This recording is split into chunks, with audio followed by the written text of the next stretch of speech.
Assalamualaikum warahmatullahi wabarakatuh. Perkenalkan, saya Dias Khairul Iksan dengan NIM D400 2015 dari program studi Teknik Elektro Universitas Muhammadiyah Surakarta. Di sini saya akan menjelaskan tugas besar saya dari praktikum fisika listrik tentang dasar kapasitor. Sebelum itu, apa itu kapasitor? Kapasitor adalah sebuah alat yang dapat menyimpan muatan listrik dan normalnya terdiri dari atas dua benda yang merupakan penghantar atau biasanya plat atau lembaran yang diletakkan berdekatan tetapi tidak saling menyentuh. Kapasitor atau kondensator yang dalam rangkaian elektronika dilambangkan dengan huruf C adalah suatu alat yang dapat menyimpan energi atau muatan listrik di dalam medan listrik dengan cara mengumpulkan ketidakseimbangan dari muatan listrik. Kapasitor ditemukan oleh Michael Faraday. Satuan kapasitor disebut farad. Satuan farad sama dengan 9 kali 10 pangkat 11 cm persegi, yang artinya luas permukaan kepingan tersebut. Kapasitor banyak digunakan pada rangkaian-rangkaian elektronik dan kadang-kadang disebut kondensator. Selanjutnya, ini merupakan gambar kapasitor. Yang berwarna hitam merupakan kapasitor elektrolit atau kapasitor elko. Di sini merupakan gambar dari rangkaian atau gambar dari suatu sirkuit. Di sini sesuai dengan apa yang dijelaskan dari pengertian sebelumnya, bahwa kapasitor menyimpan muatan listrik. Ya, muatan listrik itu terdiri dari positif atau negatif. Maka pada dasarnya pada setiap lempeng pada lempengan pada kapasitor menyimpan satu jenis dari muatan. Misalnya seperti yang ini, yang kecil muatannya positif, yang besar agak berbentuk C besar ini bermuatan negatif. Yang ini juga seperti itu, yang seperti tanda panah ke arah kanan merupakan negatif dan tegak lurus ke arah kiri merupakan positif. Yang ini juga negatif untuk yang berbentuk garis dan berbentuk kotak merupakan positif. Ini merupakan suatu hal yang sesuai dengan apa yang dari pengertian sebelumnya, bahwa kapasitor menyimpan muatan listrik atau energi listrik. Pada dasarnya yang paling tepat menyimpan muatan listrik. Kemudian ada penjelasan lain tentang kapasitor menyimpan muatan listrik.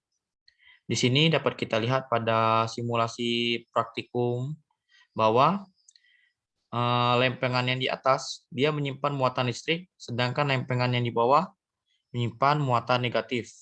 Ini jika pada tegangan yang kita berikan itu bermuatan positif. Kemudian kapasitor pada dasarnya menyimpan muatan listrik atau energi listrik yang bisa digunakan kepada alat-alat elektronik. Seperti pada gambar ini, kita gunakan kepada lampu untuk menyalakan lampu. Ini seperti lampu kilatan pada kamera atau flash kamera. Dia dapat menyala tetapi tidak lama, yaitu karena dia menyala dalam waktu yang sesaat atau sebentar. Di sini dapat kita lihat bahwa muatan pun akan habis ketika dia dihubungkan ke lampu.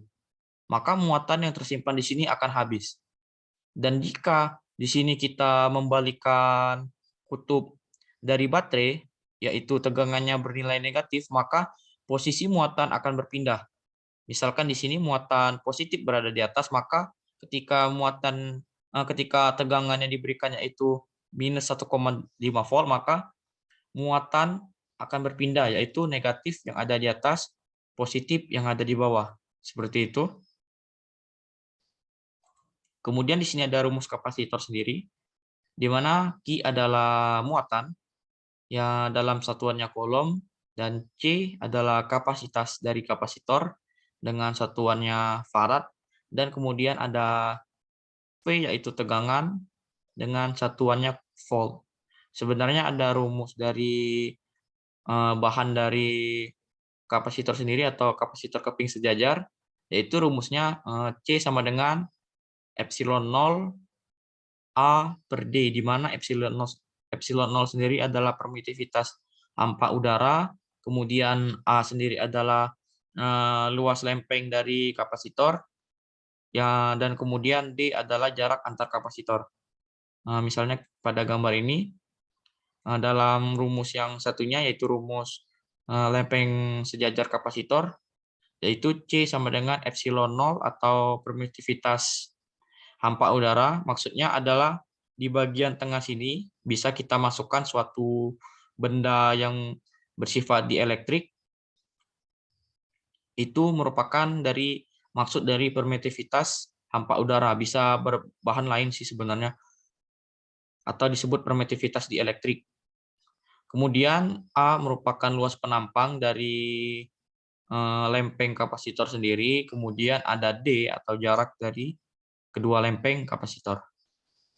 Itu merupakan rumus lain dari kapasitor, yaitu rumus kapasitor kemping sejajar.